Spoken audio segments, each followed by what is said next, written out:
Lukas pasal 11 ayat 52a menuliskan, "Celakalah kamu, hai ahli-ahli Taurat, sebab kamu telah mengambil kunci pengetahuan." Apa makna firman-Nya? Telah mengambil kunci pengetahuan. Jika mau berbicara tentang firman-Nya, Tuhan telah menetapkan di Yesaya pasal 8 ayat 20.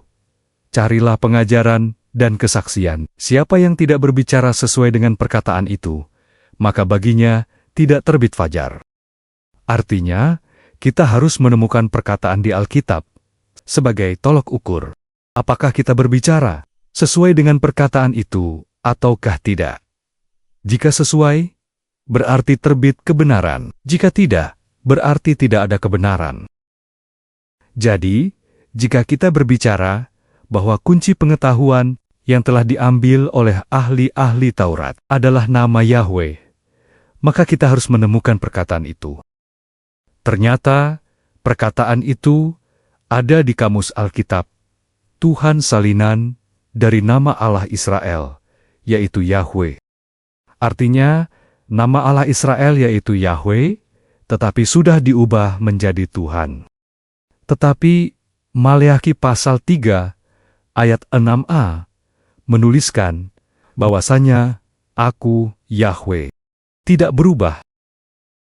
Artinya, Yahweh menyatakan dirinya Allah yang kekal, maka namanya pun kekal, tidak berubah untuk selamanya. Sebab kemuliaan Allah Israel hanya ada di dalam nama Yahweh, sesuai dengan perkataan di Yesaya pasal 42 ayat 8.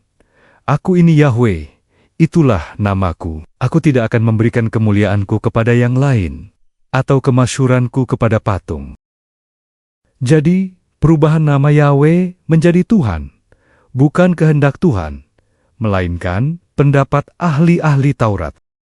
Karena diubah, nama Yahweh tidak ada pada satu ayat pun. Itulah makna telah mengambil kunci pengetahuan. Itu berarti ahli-ahli Taurat telah menutup pintu-pintu kerajaan sorga, sesuai perkataan di Matius pasal 23 ayat ke-13. Agar pintu-pintu kerajaan sorga dapat dibuka, nama Yahweh harus dikembalikan sebagai kunci pengetahuan, dengan mengganti sebutan Tuhan kembali ke nama Yahweh. Tanda bahwa nama Yahweh adalah kunci pengetahuan, yaitu munculnya kembali nama Yahweh dengan ajaib, sesuai perkataan di Daniel pasal 2 ayat 34, B. Terungkit lepas sebuah batu tanpa perbuatan tangan manusia. Sebab batu adalah tanda peringatan bagi nama Yahweh yang diam di dalam tabut perjanjian Tuhan, sesuai perkataan di Yosua pasal 4 ayat 7 dan 24. Namun, ahli-ahli Taurat melarang Israel menyebut nama Yahweh dan menggantinya dengan sebutan Adonai atau Tuhan, tanpa menyadari itu sama dengan menolak nama Yahweh.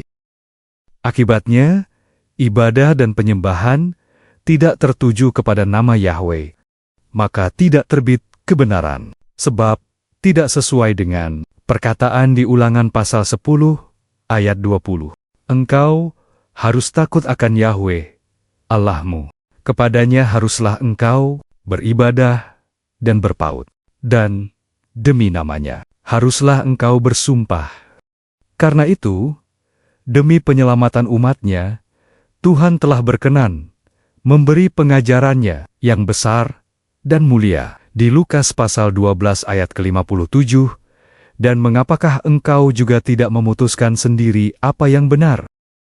Artinya, Tuhan mengizinkan umatnya untuk meneliti dan memutuskan sendiri apakah pengajar firman Allah berbicara sesuai dengan perkataan itu, ataukah tidak. Jika sesuai, berarti terbit kebenaran, karena berpegang pada perintah. Jika tidak sesuai, berarti tidak ada kebenaran, karena menolak perintah.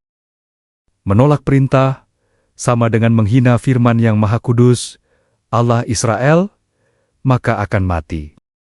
Sesuai dengan perkataan di Amsal pasal 19 ayat 16, siapa berpegang pada perintah, memelihara nyawanya, tetapi siapa menghina firman, akan mati. Maka, Silakan unduh PDF-nya, gratis. Kontak WA, nomor 0811 27 8725.